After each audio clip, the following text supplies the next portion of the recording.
Hi అండి అందరికీ. ఈరోజు వీడియోలో ఏంటంటే చింత చిగురు వట్టి చేపలు కర్రీ చేస్తున్నాం. సీజనల్గా దొరికి చింత చిగురు అయితే హెల్త్కి చాలా మంచిది. బీపీ ఉన్న వాళ్ళకి, షుగర్ ఉన్న వాళ్ళకైతే చాలా అంటే చాలా మంచిది. కొంచెం పులుపు, కొంచెం వగరుగా ఉంటుంది కాబట్టి హెల్త్ బెనిఫిట్స్ అయితే చాలా ఉంటాయి.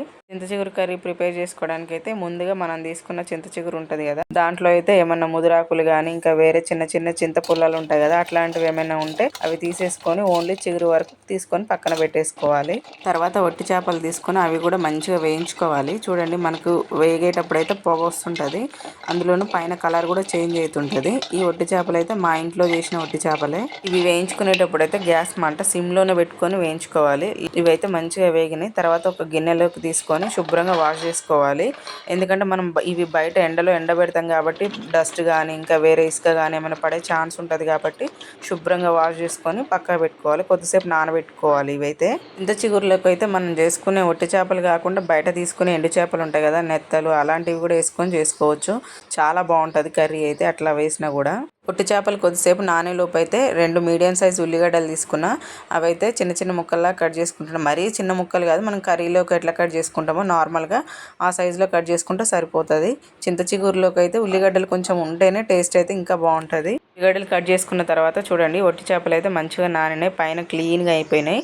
తర్వాత ఆ వాటర్ కూడా వంపేసుకొని ఇప్పుడు కర్రీ ప్రిపేర్ చేసుకోవాలి.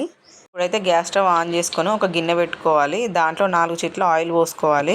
చింత చిగురు వట్టి చేపల కర్రీలోకి అయితే కొంచెం ఆయిల్ ఎక్కువనే పడుతుంది. ఆయిల్ వేడైన తర్వాత ఒక స్పూన్ జీలకర్ర వేసుకోవాలి. తర్వాత మనం కట్ చేసుకొని పక్కన పెట్టుకునే ఉల్లిగడ్డ ముక్కలు ఉన్నాయి కదా, అవి కూడా వేసుకొని కొద్దిసేపు కలర్ చేంజ్ అయ్యేదాకా వేయించుకోవాలి. ఉల్లిగడ్డలు కొంచెం వేయించుకున్న తర్వాత ఈ వట్టి చేపల ముక్కలు ఉన్నాయి కదా, అవి కూడా వేసుకొని కొద్దిసేపు వేయించుకోవాలి. మంచిగా ఆయిల్ పట్టేలాగా అటు ఇటు కలుపుకొని గ్యాస్ మంట సిమ్లోనే పెట్టుకొని వేయించుకోవాలి.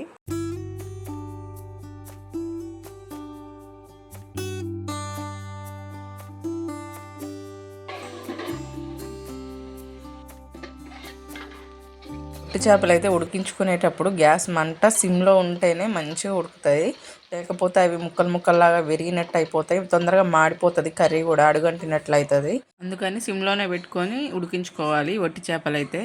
కొంచెం ఆయిల్లో ఈ వట్టి చేపలు మగ్గిన తర్వాత ఒక స్పూన్ పసుపు, ఒక స్పూన్ అల్లం వెల్లుల్లి పేస్ట్ కూడా వేసుకొని ఆ నీచు వాసన పోయేలాగా చేపలకి మంచిగా పట్టేలాగా కొద్దిసేపు మంచిగా ఉడికించాలి. వట్టి చేపలు ఉడికేలోపు అయితే మనం ఇంతకుముందే క్లీన్ చేసుకొని పక్కన పెట్టుకున్న చింత చిగురు ఉంది కదా, ఆ చింత చిగురు తీసుకొని ఇట్లా చిన్న చిన్నగా పీసెస్ లాగా తుంపుకోవాలి. ఈవెన్ చాకుతో కూడా కట్ చేసుకోవచ్చు. కాకపోతే మనకి చింత చిగురు అంత హార్డ్గా ఉండదు కదా, చేయితోని ఇట్లా నలిపితే ఈజీగా వస్తుంది. చింత చిగురు ఇట్లా చిన్న చిన్న పీసెస్ లాగా చేస్తే మనకు తొందరగా ఉడుకుతుంది.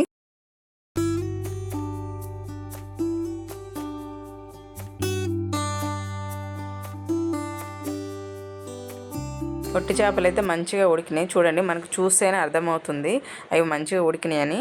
ఈ స్టేజ్లో ఉన్నప్పుడు చింత చిగురు కూడా వేసుకోవాలి. చింత చిగురు కూడా వేసుకున్న తర్వాత ఇప్పుడు అల్లం వెల్లుల్లి ఆ చేపలు అవన్నీ మంచిగా కలిసేలాగా మంచిగా కలుపుకోవాలి. కలుపుకొని కొంచెం సిమ్లోనే పెట్టుకొని ఉడికించాలి. ఇప్పుడు వేసుకున్న చింత చిగురు ఆకుంది కదా, అదైతే కొంచెం కలర్ చేంజ్ అయ్యేదాకా గ్యాస్ సిమ్లోనే పెట్టి మూత పెట్టి ఒక 2 నుంచి 3 నిమిషాలు మంచిగా ఉడికించాలి. చూడండి, చింత చిగురు కూడా కలర్ అయితే చేంజ్ అయింది.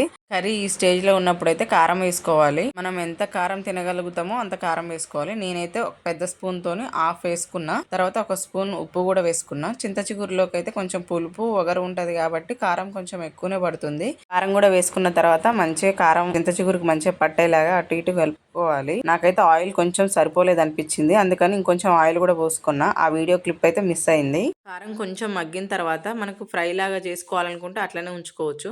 కాకపోతే నేనైతే కొంచెం కర్రీ లాగా చేసుకోవాలనుకున్నా కాబట్టి 1.5 గ్లాస్ వాటర్ పోసుకొని ఆయిల్ పైన తేలి కూర దగ్గరికి ఉడికేలాగా ఉడికించుకోవాలి. కూర దగ్గరికి ఉడకడానికి అయితే మనకి 5 నుంచి ఒక 7 నిమిషాల వరకు టైం పడుతుంది. గ్యాస్ మంట ఫుల్గా పెట్టుకొని ఉడికించుకుంటే దగ్గరగా తొందరగా ఉడుకుతుంది. కర్రీ ఉడికేటప్పుడు అయితే మధ్యలో మూత తీసి చెక్ చేసుకుంటూ ఉండాలి. చూడండి, ఆయిల్ అయితే మంచిగా రిలీజ్ అవుతుంది. కర్రీ కూడా కొంచెం దగ్గర పడింది. ఈ స్టేజ్లో ఉన్నప్పుడు అయితే ఒక స్పూన్ ధనియా పౌడర్ వేసుకుంటున్నా. అంటే గరం మసాలా కూడా వేసుకోవచ్చు, నేనైతే అది వేయలేదు. ధనియా పౌడర్ కూడా వేసుకున్న తర్వాత కర్రీ మొత్తం ఒకసారి కలుపుకొని ఒక 2 నిమిషాలు ఉడికించి గ్యాస్ ఆఫ్ చేసుకోవాలి. చూడండి, ఎంత టేస్టీగా ఉండే చింత చిగురు వట్టి చేపల కూర అయితే రెడీ అయింది. మనకి ఎన్నో ఆరోగ్య ప్రయోజనాలు ఉండే చింత చిగురు కూర అయితే రెడీ అయింది.